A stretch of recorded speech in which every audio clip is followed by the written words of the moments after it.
Jätkame eestikeelse piibliraamatu lugemisega.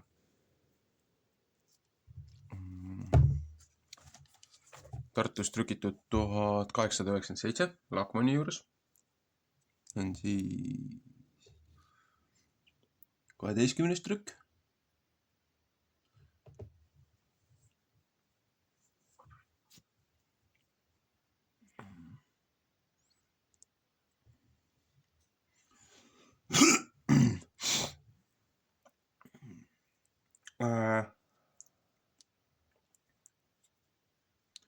Üks hetk, ma ajan palgi silmast välja, siis hakkan teiste pinde taga ajama.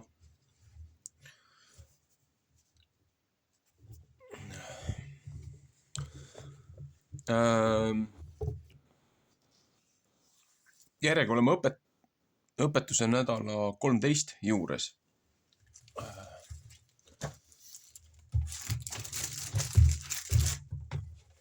Õpetuse nädal 13.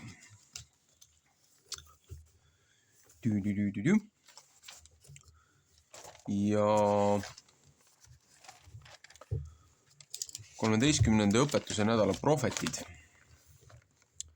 Prohvetid on Iisa ja Jesaja 27:6 kuni 28:13 ja 29:22 kuni 23.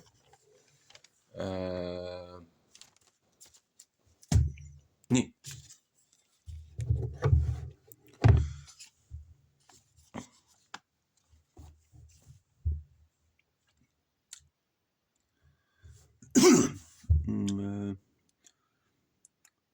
Tuleval päevil peab Jakob juurduma, Iisrael õitsema ja haljendama ja maailm peab täis vilja olema. Psalm 37:13. On seda teda nõnda peksnud, kui ta seda peksis? Kes teda peksis? Kas ta nõnda on tapetud, kui tema ära tapetud on tapetud? Sa vaidled tema vastu suure mõõduga, kui sa teda eneseks ära lahutad. Ta on teda ära saatnud oma kange tuulega päevatõusu tuule päeval.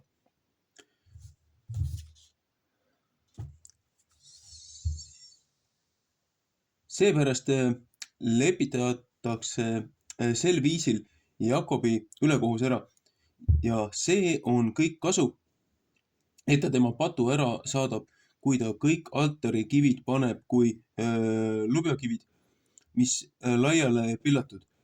Hiied ja päikesekujud ei pea mitte seisma jääma, sest tugev linn jääb tühjaks ja hooned on hukas ja maha jäetud kui kõrb. Seal peavad vasikad karjas käima ja seal magama ja tema oksad ära sööma. Kui tema oksad saavad ära kuivanud, peab ta neid katki murdma. Naised tulevad ja süütavad seda põlema, sest et see ei pole mitte mõistlik rahvas. Seepärast ei halasta mitte.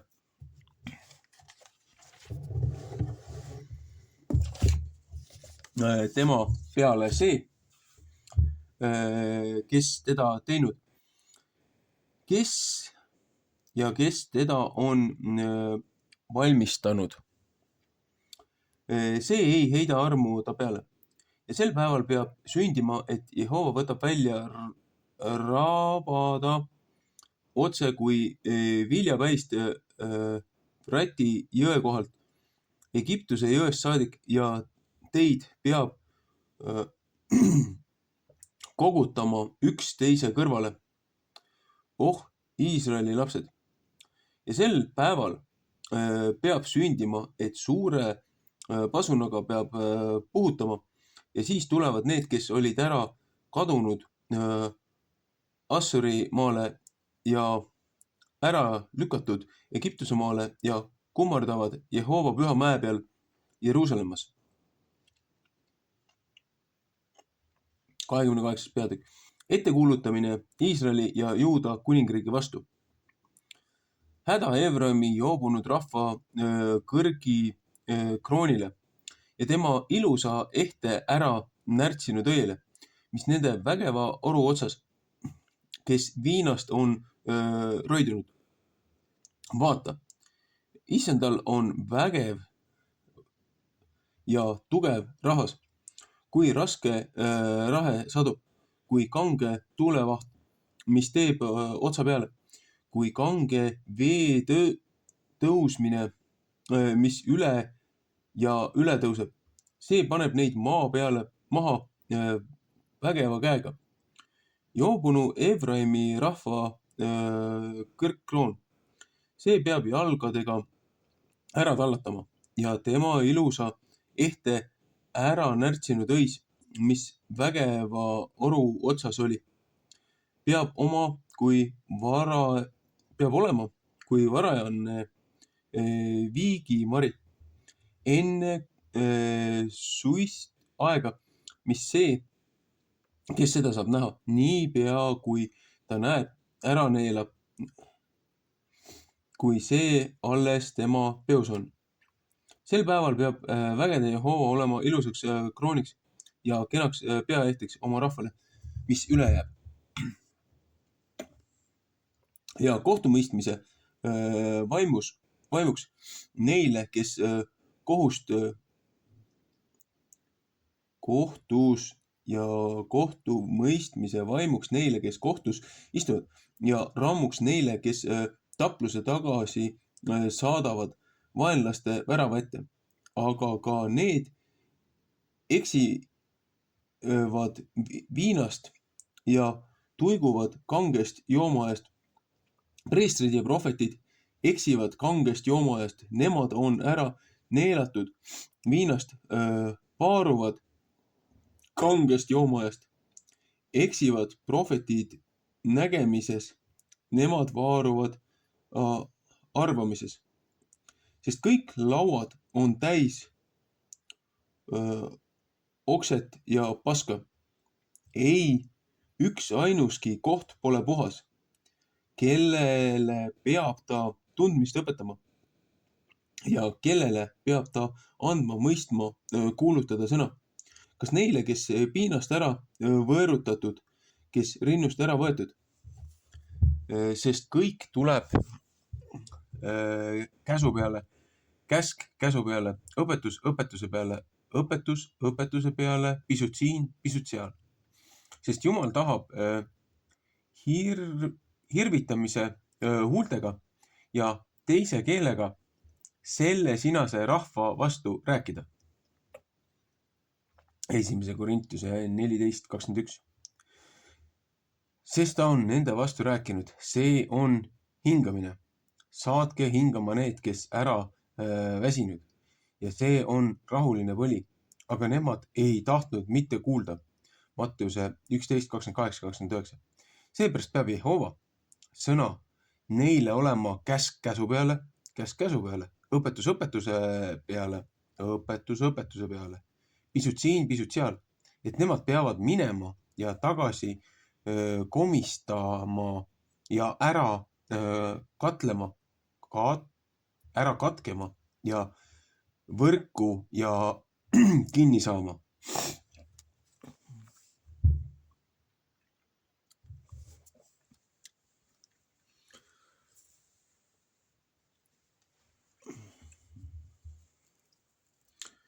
Siin hoiatab rahvast oma eksimuste ja ülekohtu eest.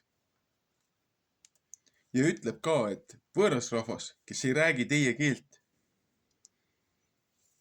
tuleb teile seda kõike nina alla hõõruma, kuidas te olete looja vastu eksinud. Seepärast, et looja on ennast juba teistele ilmutanud. Neile, kes tahavad teda kuulda.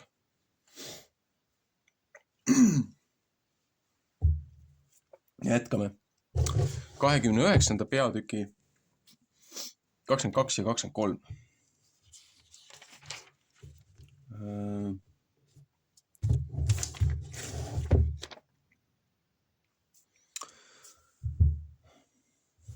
seepärast ütleb Jehova, kes Aabrami on lunastanud Jakobi soo vastu nõnda.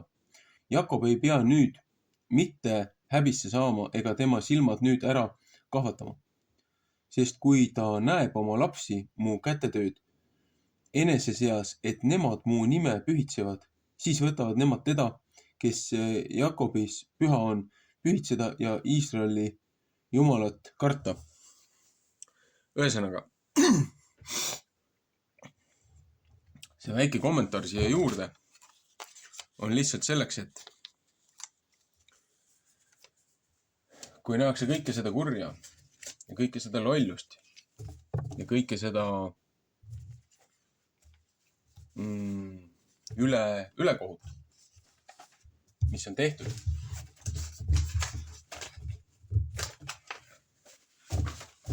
siis mingi osa, kes on loojale truuks jäänud või mingi osa, kes on kahetsenud oma tegu, pöörduvad oma kurjadest teguviisidest ja plaanidest ja tulevad tagasi looja juurde.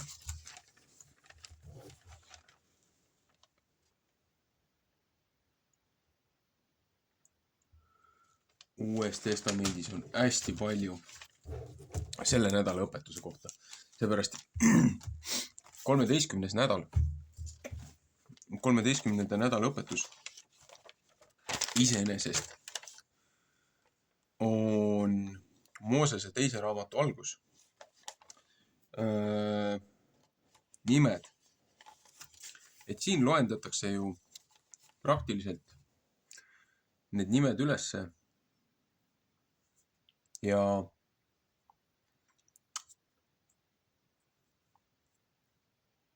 see on see aeg, kui rahvas oli juba looja minetanud, ennast müünud Vaaraole orjaks ja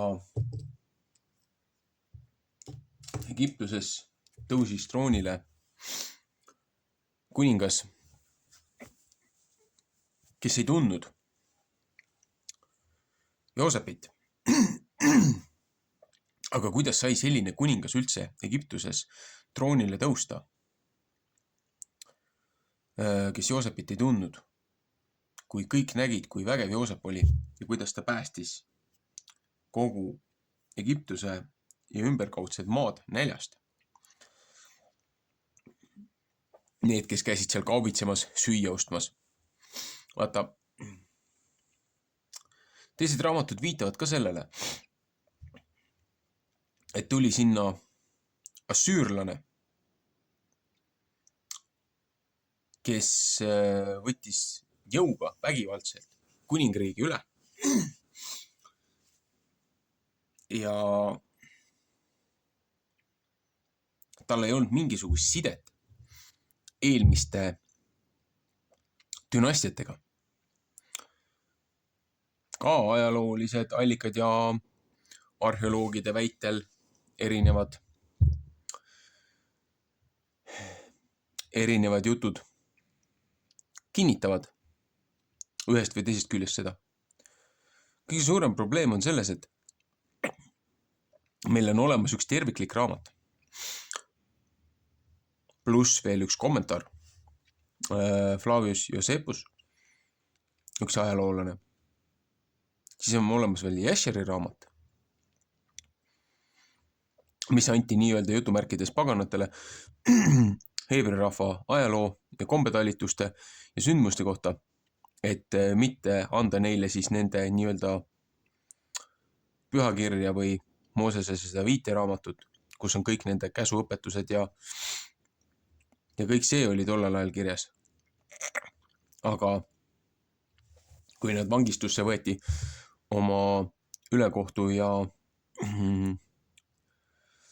kurjuse eest, siis ka see informatsioon levis ka teistele.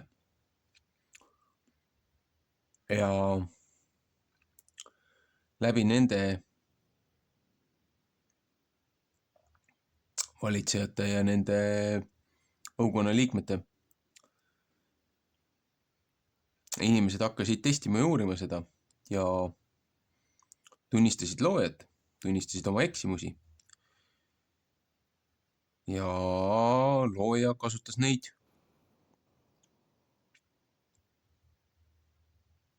siis enda heaksnägemise järgi ära.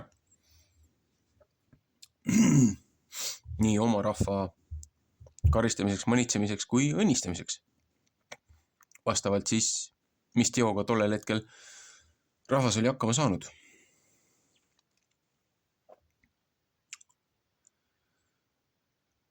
Ja siin ongi see, et meil on üks kõige komplekssem ajalooallikas,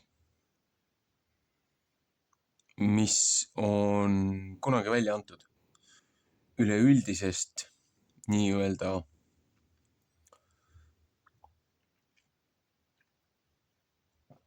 sündmustest, mis korreleeruvad teiste riikide, rahvuste, territooriumite ürikutega.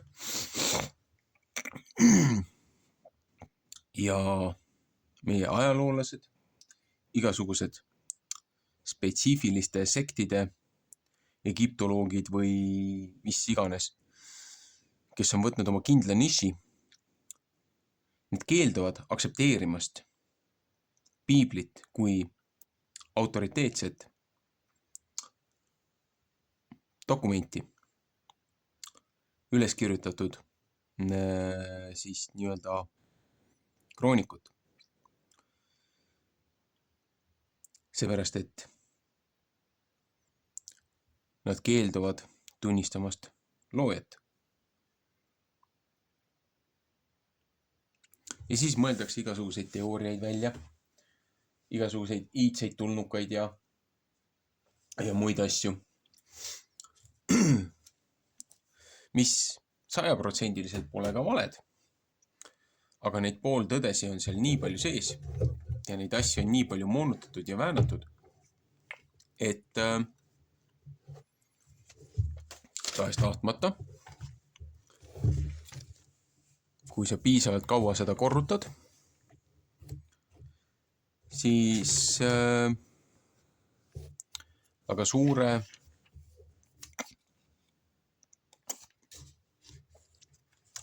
rahvamassi sisse jõuab see informatsioon. Ja kui ta juba moonutatud kujul ja väärastatud kujul on jõudnud massidesse, kelle korrumpeerunud liidrid hakkavad seda oma hea järgi ära kasutama,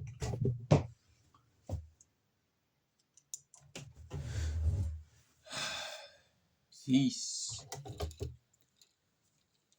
mitteharinud, mitteteadlikud hakkavadki jälle loojat kiruma, et oi näe, kontrollmehhanism välja mõeldud. See on vandenõu. Ilmselgelt see on vandenõu. Aga see on ju vandenõu looja vastu.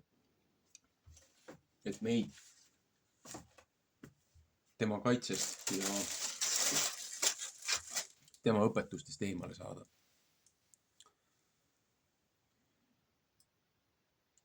Mõtlemiseks. Kindlasti vaadake Uut Testamenti. Seal on väga palju teemakohast informatsiooni, mis on viimase nädala üks nii-öelda läbivaid teemasi olnud, aga seal on ka palju muud. Ühesõnaga, meeldivat hingamispäeva neile, kes seda peavad. Ja